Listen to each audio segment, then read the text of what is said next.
Jazz aking gihigugma. Ko mo day kay Hindi kita ni. bibitawan. Hello guys, TBB ganap.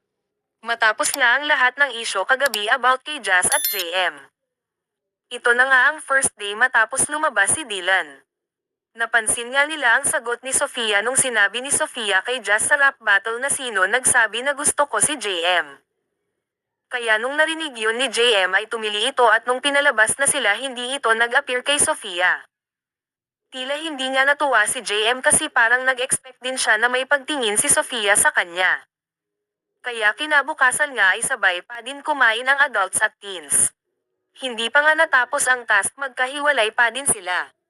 Habang kumakain nga ay nakipagbiroan si Colette at Binsoy na puro pala tayo Bisaya dito. Tapos biglang humirit si JM na ako rin gihigugman ako si Jazz. Ibig sabihin sa Tagalog na mahal niya daw si Jazz. Grabe nga talagang pinanindigan ni JM ang kanyang feelings para kay Jazz.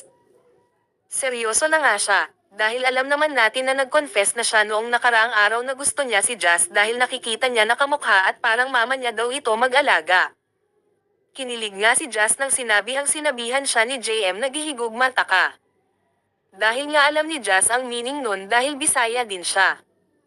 Kaya nga tinokso ulit sila nila Binsoy. Ngunit hindi nga nagustuhan ng mga netizen ang mga sinabi ni JM. Sabi pa nga nila na baka daw mag-iba ang ihip ng hangin paglabas ni JM ay mag-iiba daw ang isip nito. Pero kung tutusin parang seryoso na nga itong si JM. Dahil sa katunayan pa nga niyan habang naghuhugas si JM ay nakabantay ito hindi nga siya umalis at inantay si Jazz na matapos. Nagbiro din itong si JM na hindi kita bibitawan Jazz parang sa plato niya daw hindi niya elalaglag. Perfect timing nga ngayong kailangan talaga ni Jazz si JM. Dahil nga sa mga isyo nila.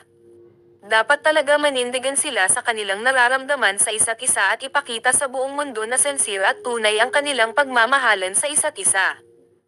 Ngayong araw hindi pa nga nagkita-kita ang teens at adults. Kaya kabang-abang ang muling pagkikita ni JM at Sofia. Ano kaya ang magiging reaction ni Sofia pag nakita niyang mas madikit na si JM kay Jazz?